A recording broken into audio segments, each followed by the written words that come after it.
দোকান থেকে এক পিস লাড্ডু 30-40 টাকা দিয়ে আর কিনতে হবে না। বুটের ডাল দিয়ে তৈরি এই মতিচুর লাড্ডু খুবই স্বাদ। আসসালামু আলাইকুম, সবাইকে স্বাগতম। এটি জুরজুর খুলে যাবে না, ভিতরটা সফট থাকবে। রেসিপিটি ফলো করে তৈরি করে নেবেন, তা না হলে এর স্বাদ বুঝবেন না। তো এইভাবে তৈরি করলে ঝামেলাও কম। এখানে ছোলার বুটের ডাল 1 কাপের চেয়ে সামান্য বেশি নিয়েছি। সারা রাত ভিজিয়ে রেখেছি, 8-9 ঘন্টা ভিজিয়েছি। পানি ঝরিয়ে ব্লেন্ড করে নিব। শিলপাটাও বাটা যাবে। অল্প করে দুভাগে ব্লেন্ড করে নিয়েছি। কিভাবে করেছি দেখেন। যদি চাকা না ঘোরে খুব সামান্য পরিমাণ পানি 1 বা 2 চা চামচ দেওয়া যাবে।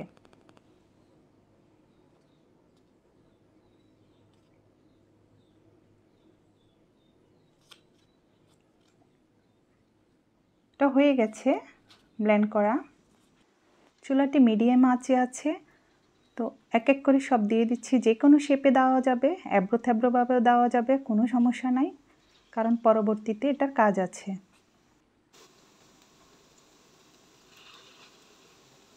তো এভাবে আমি সবকটি দিয়ে দিলাম। এটা বেশিক্ষণ ধরে ভাজবো না।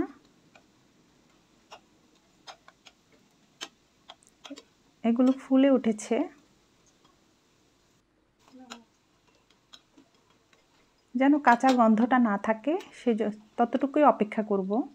তো ওগুলো হয়ে গেছে। এক এক করে আমি বাকি সবগুলো করে নিয়েছি।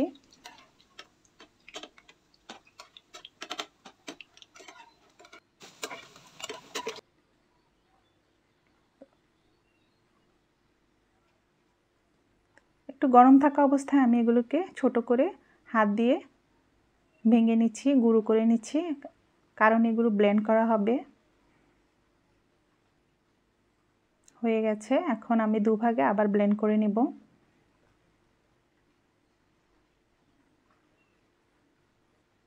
এমন হবে ব্লেন্ডগুলো, বেশি মিহি করব না, দানাগুলো এমন এমন থাকবে।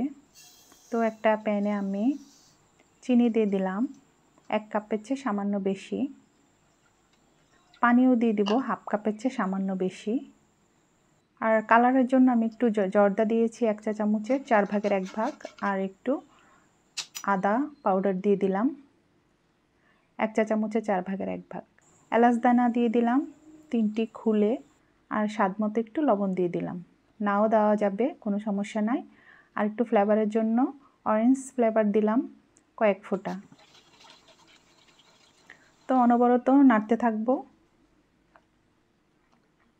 কয়েক মিনিট পরেই দেখব এমন হয়ে গেছে। তো এটা হাতের মধ্যে দিয়ে আঠালো হওয়ার দরকার নেই। এটা এমন পর্যায়ে আমরা যখন ঘন হয়ে আসছে তখন এটা দিয়ে দিব।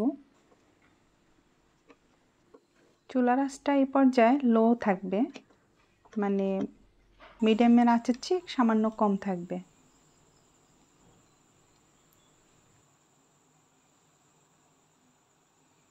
একটু ঘি দিয়ে দিচ্ছি 2 চা চামচ, ফ্লেভারটা ভালো আসবে।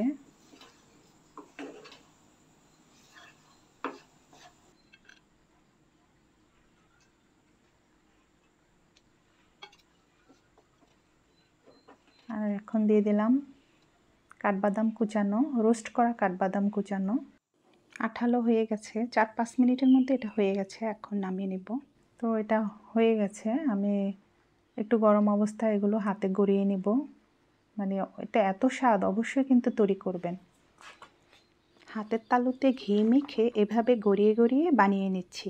দর্শক বন্ধুরা, চ্যানেলটিকে সাবস্ক্রাইব করে বেল আইকনটি বাজিয়ে দেবেন, তাহলে ভিডিও সবার আগে ভিডিও রেসিপি পেয়ে যাবেন।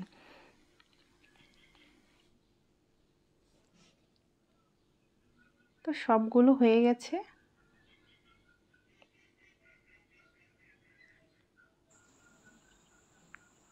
খুবই টেস্টি হয়, অবশ্যই কিন্তু বানাবেন। তো সবাই ভালো থাকবেন, সুস্থ থাকবেন। আল্লাহ হাফেজ। অবশ্যই বানাবেন। আল্লাহ হাফেজ।